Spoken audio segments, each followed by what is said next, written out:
Hello, friends, and welcome back to Stories About Entitled People. Let's start our video with a story in which our OP takes sweet, subtle revenge on a customer. If you park in a construction zone, you might just lose your car. My parents had been struggling for over a year to get a dropped curb installed in front of their house. My parent has trouble walking, and without a proper parking spot, every trip to and from the car felt like a damn obstacle course. After months of delays, paperwork, and chasing the council, we finally got approval.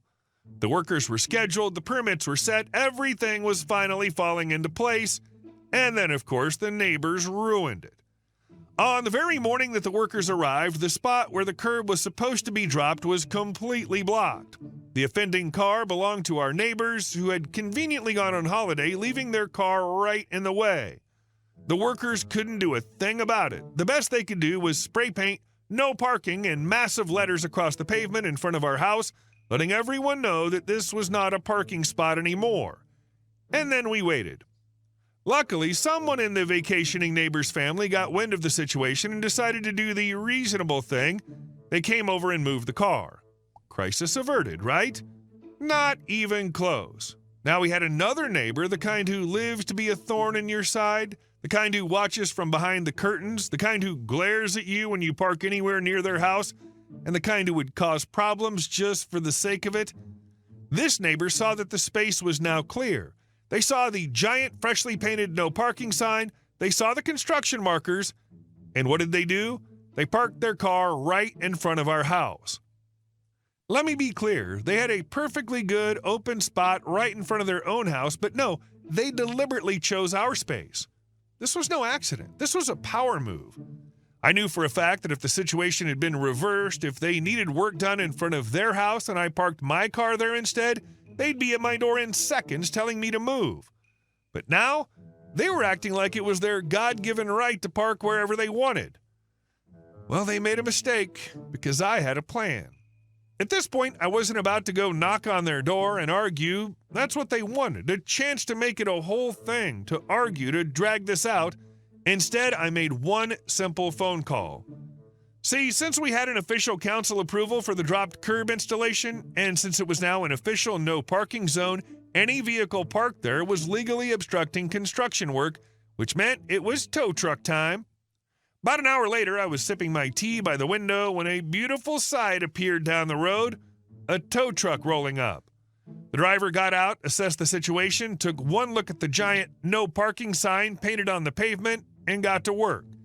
In minutes, the neighbor's car was hooked up and being hauled away. I didn't even have to go outside. I just waited until I heard the inevitable angry shouting. The neighbors stormed out of their house, fuming, only to see their car already halfway down the street on the back of the tow truck. They looked around frantically, trying to figure out who had called. I just stood in the doorway, watching with a big smile. When they spotted me, their face went red with rage. "You called the tow on my car?" they yelled. I shrugged. "You parked in a construction zone. Guess the workers weren't happy about it." They stomped back inside, fuming. They had to pay a fine and the towing fee to get their car back. With their car gone, the workers came back and finally got started. A few days later, my parent finally had their dropped curb, and they could actually park in front of their own house without struggling. You could have knocked on their door. You could have argued. You could have given them the satisfaction of making this an all-out neighborly feud, but you didn't. Instead, you made one simple phone call and let the law handle them. Beautiful. And our second story. How I nearly got the cops called over a piece of paper. This happened yesterday. I work for a retailer/department sort of store, and on Sunday, we're usually not busy. It's also January, so we're really not busy aside from the droves of people coming in to return their Christmas gifts and make a fuss that they can't have cash back if they didn't pay with cash. The usual. I get to work in the shoe department today, so I head on over and am immediately met with an older lady, probably in her later 60s. She's there with her partner, who's another lady of similar age, and they both look like they shop in the men's department for their clothes and shoes. No big deal, so I get to assisting. Main lady, who we'll call Smallfoot for the sake of her visit, wanted to return some shoes she'd bought because they were too big. No problem, I returned the shoes, and since she had paid with our in-store credit card, I just let her know it'd be put back on the card and she'll be refunded. It's only after we're done that she makes a fuss and says, well, where's my cash? Turns out she didn't want the credit back because she wanted to get rid of our card. This isn't that huge of a deal, seeing as I can see exactly how much money went on her card, and then when she's finished shopping, we can charge that amount exactly so that her balance on the card stays zero, and then her partner, who we'll call partner, said she'll just pay the difference since it's Smallfoot's birthday, and she was going to get her something else instead anyway. All right, well, I hand Smallfoot a receipt for the return, which I stapled to her old receipt, as we'll need that later to do what I just entailed. I spend the next 30 minutes or so bringing shoes back and forth for Smallfoot to try on, and it's a difficult process since we don't carry very many of these small men's sizes in store. We usually have to order them for the customer. During this process, Smallfoot is urging me to get down and check her toe, saying how I'm the shoe salesman here and I need to show that I know my stuff. First of all, it's a department store in which, yes, I am familiar with the brands and how to do most register things.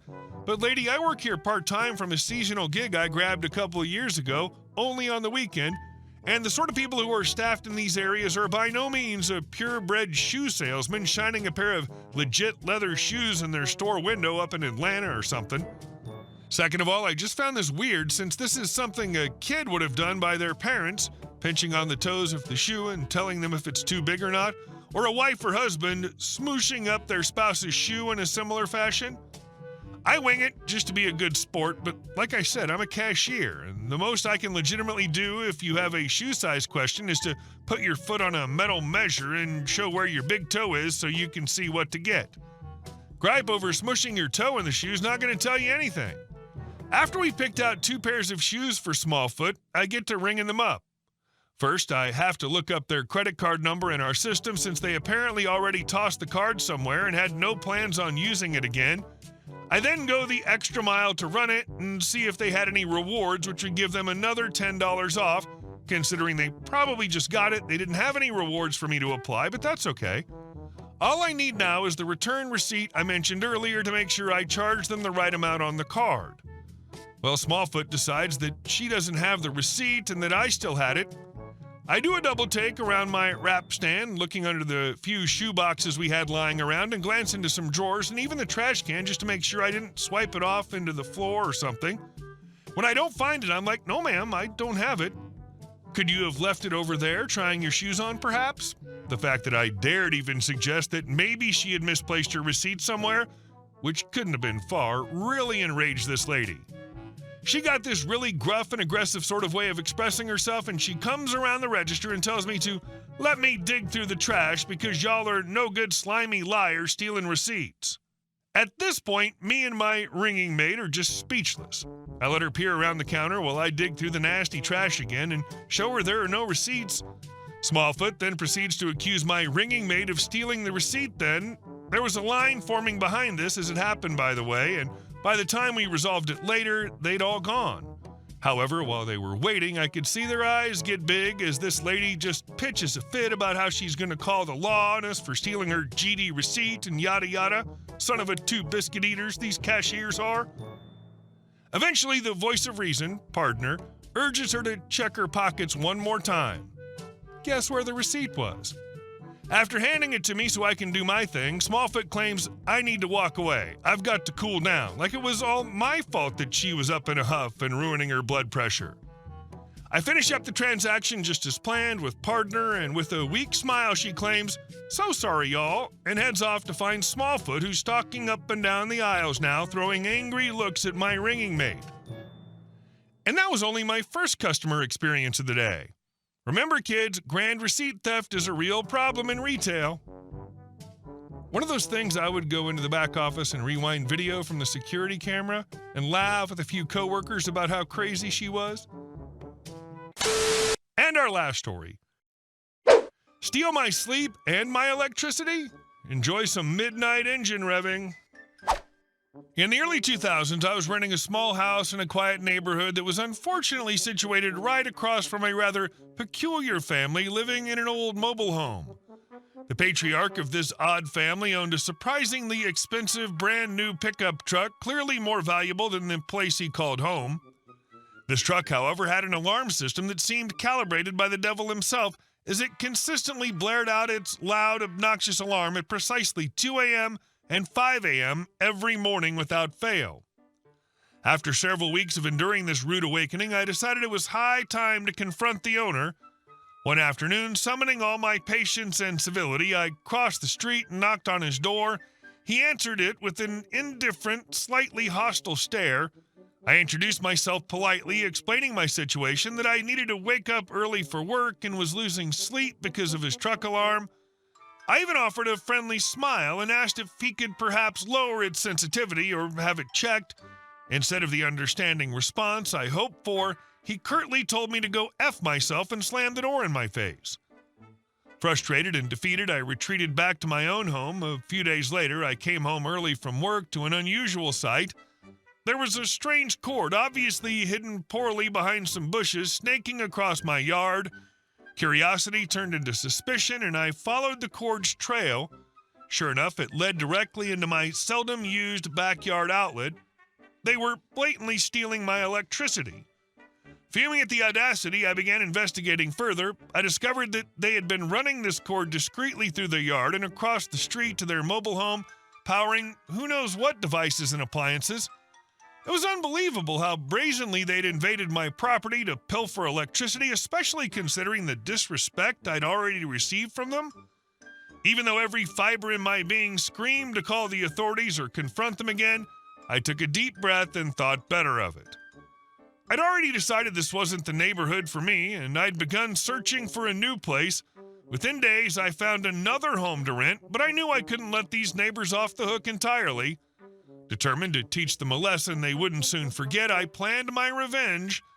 At the time, I owned a 1974 Porsche 914, a vehicle that, while modest, produced an incredibly loud, growling roar from its engine, loud enough to drown out any car alarm on the block. I scheduled a short vacation during my last 2 weeks at that residence specifically to put my plan into action. Each night, I set my alarm for exactly 2 a.m. and again for 4 a.m., strategically timed to match the neighbors' alarm disturbances. Like clockwork, I awoke, hopped into my Porsche, and revved the engine to full throttle. I watched with satisfaction as lights flickered on angrily in the mobile home, the owner storming out in a fit of rage each time. I repeated this routine religiously every night until the day I moved out. The satisfaction of seeing his frustrated, sleep-deprived face each night was beyond gratifying. After I left, I never heard from that neighbor again, but I got one final bit of justice a few years later. Curious about how my old neighborhood fared after Hurricane Katrina, I did some digging online and learned something astonishing. A tornado spawned from the hurricane had swept through, flipping his precious truck upside down and smashing it directly into his mobile home, utterly destroying both. Sometimes karma works in mysterious and wonderfully satisfying ways. Nothing screams, I have no consideration for anyone around me, quite like a car alarm that blares twice every single night. And let's be real, what kind of thief is breaking into the same truck at precisely 2 a.m. and 5 a.m. every day? Either this man had the worst luck on the planet, or more likely he was just too lazy or too dumb to adjust his alarm settings. Hey guys, thank you all for watching the video. I'll see you in the next one.